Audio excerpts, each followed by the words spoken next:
Dr. Zakir is playing with words. It's jugglery of words only. Islam divides peoples of the whole world in two. One is Mu'min and there is Kafir. Definitely we don't believe and trust in many things which Islam says. So this brotherhood of universal brotherhood is not possible what Islam wants to enjoin upon us. Islam only creates divisive forces. Even we can know Shias, Sunnis and 70 other castes in Islam itself. I'm putting the question. No problem. Universal, but Islam cannot give universal. It's only Hinduism which can give universal brotherhood. Ekam Satya Vipra Bahuda Vadanti, which you have just quoted. Islam does not recognize killing the cows, killing the kafirs, taking their property, loot, women folk. Islam tells how brotherhood can come. And you talk of brotherhood is a jugglery of words only. Really speaking, you are talking Hinduism in the name of Islam. The brother has made several comments, and Islam says, Inna Allaha ma sabreen. For verily, Allah is with those who are patient. For brotherhood to prevail, you should be patient. If I'm not patient, there will be a fight between me and my brother. Islam says in Surah Baqarah, chapter number 2, verse number 153, Inna Allaha ma sabreen. For verily, Allah is with those who are patient. And for brotherhood to prevail, you should be patient. And I respect my elderly brother out here. He may be having a good study of Hinduism, but I'm sorry that I disagree with him. His study of Islam is a bit weak, I would say. And I do agree with him that Islam, there are two types of people. One is a believer, Mu'min, and the other, he said, is a kafir according to him.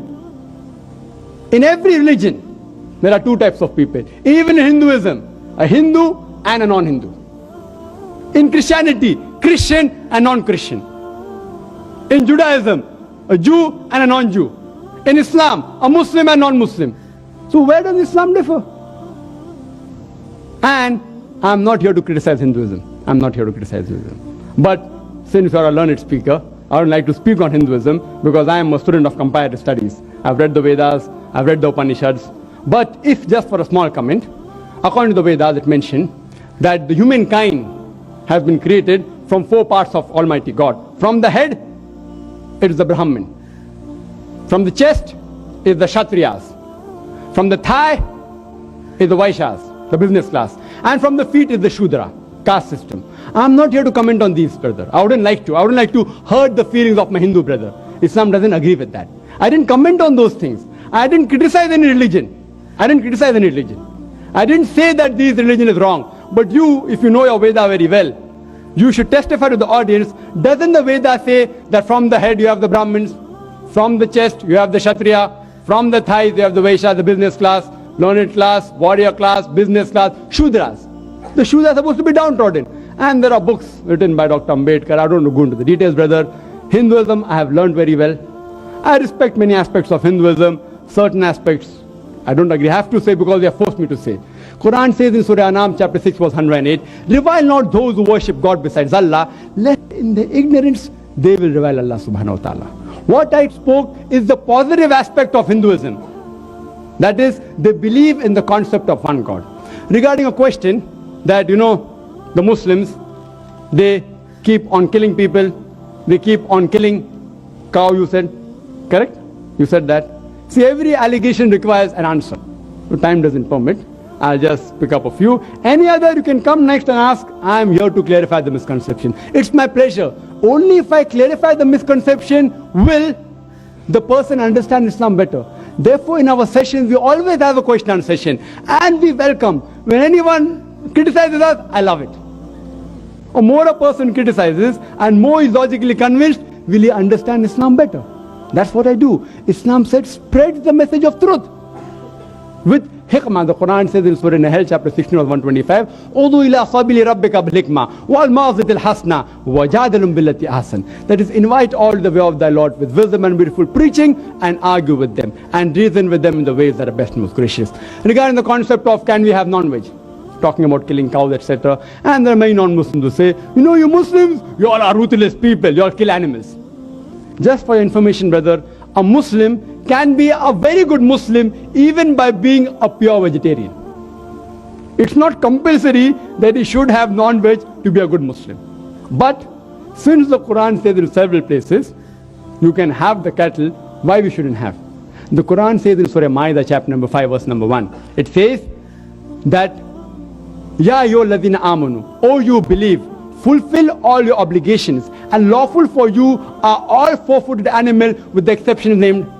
Quran says in Surah Nahl, chapter number 16, verse number 5, that Allah has created for you cattle, which are His signs. From it you derive warmth, and there are various benefits in it, and of the meat you can eat. Quran repeats this in Surah Mu'minun, chapter 23, verse 21. You can eat the meat of the cattle. In non-veg, there are doctors available here, even I'm a medical doctor. It's rich in protein, it's rich in iron, and it's very nutritious. In the other food, the level of protein which you get in non-veg, you cannot get in any other vegetarian food. Soya bean, which is supposed to be the best form of protein in vegetable, it comes nowhere close to the non-veg protein. And regarding the concept of killing of cows, if you read the Hindu scriptures, I'm not here to criticize any religion, but brother asked a question, I have to speak the truth. It permits a person to have non-veg. If you read the Hindu scripture, the sages and sons, they had non-veg. They even had beef. It is later on, due to the influence of the other religions, like Jainism, etc., that people were being influenced in the philosophy of ahimsa, of not to kill animals, that they accepted this philosophy in their way of life. Otherwise, Islam is also for animal rights. I can give a talk only on animal rights. Islam is the religion which says that do not overburden the animals, treat them nicely, give them food. But when required, they are even created for food. If you analyze the other religions which believe in this philosophy, that you should not have non-veg, the philosophy was based on the concept that you should not kill animals because they're living creatures. Therefore, having non-veg is a sin. I do agree with them. If any human being can live in this world without killing a single living creature, I would be the first one. The universal brotherhood in Hinduism is that every living creature is your brother. Every living creature, irrespective whether it's an animal or a bird or an insect. I'm asking a simple question, that how can a person even survive for 5 minutes without killing millions of his brothers? Those who know medical science will understand what I'm saying. That whenever you breathe, there are millions of germs you're inhaling and you're killing. That means in this religion, you're killing your brothers to survive. The universal brotherhood in Islam is every human being is your brother. Brotherhood in faith is every Muslim is a brother. Every living creature is not my brother. But we have to protect the living creature, should not harm them, should not unnecessarily torture them. But when required, you can have them for food. So when the philosophy says that having non-veg is a sin because you kill living creatures, today's science tells us that even the plants have got life. Do you know that? So the logic that killing living creatures is a sin has failed. So now they change the logic and they say that, see, plants have got life, but plants can't feel pain. Therefore, killing the animals is a greater sin as compared to killing plants. Do you know, today science is advanced and we have come to know even the plants can feel pain. The plants can even cry. The plant even feel happy. So the logic that plants cannot feel pain has failed. The cry of the plant cannot be heard by the human ear, because the human ear has a frequency of 20 cycles per second to 20,000 cycles per second. Anything between this, the human ear can hear. Anything below or above, the human ear can't hear. For example, if a master blows a dog whistle, the dog whistle, it's called a silent dog whistle. It blows the whistle, which has a frequency of above 20,000 cycles and below 40,000 cycles per second. The dog can hear up to 40,000 cycles per second. So when the master blows the whistle, the dog hears the whistle, but the human being don't hear. It's called as the silent dog whistle. Similarly, the cry giving out the plant cannot be heard by the human being, but they also cry. They also feel pain. There was a brother of ours who argued with Maximum, and he told me that, Brother Zakir, I agree with you that the plants have got life, they can feel pain, but you know, the plants have got 2 senses less. They only have 3 senses. The animals have got 5 senses. Therefore, killing an animal is a greater sin as compared to killing a plant.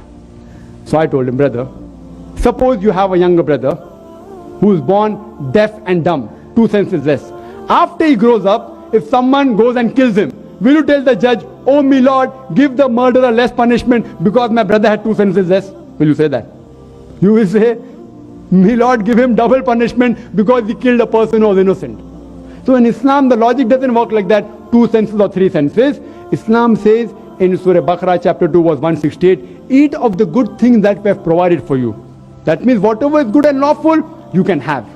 And that's the reason if you analyze the cattle in the world, Allah subhanahu wa ta'ala has His way, Almighty God. The reproduction of the cattle is very fast as compared to reproduction of the other animals and the human beings. They reproduce very fast. If I agree with you that no human being should have any cattle, then we will have overpopulation of cattle in the world.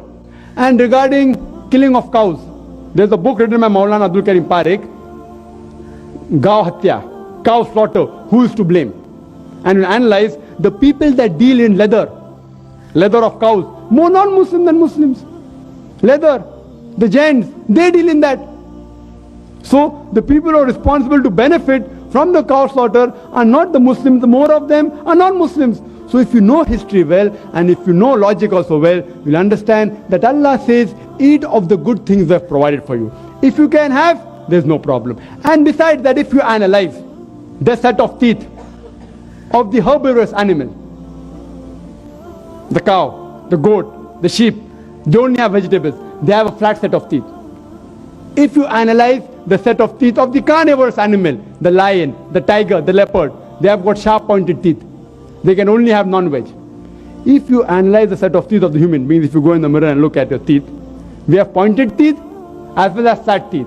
If Almighty God wanted us to have only vegetables, why did He give us this pointed teeth? For what? To have non-veg.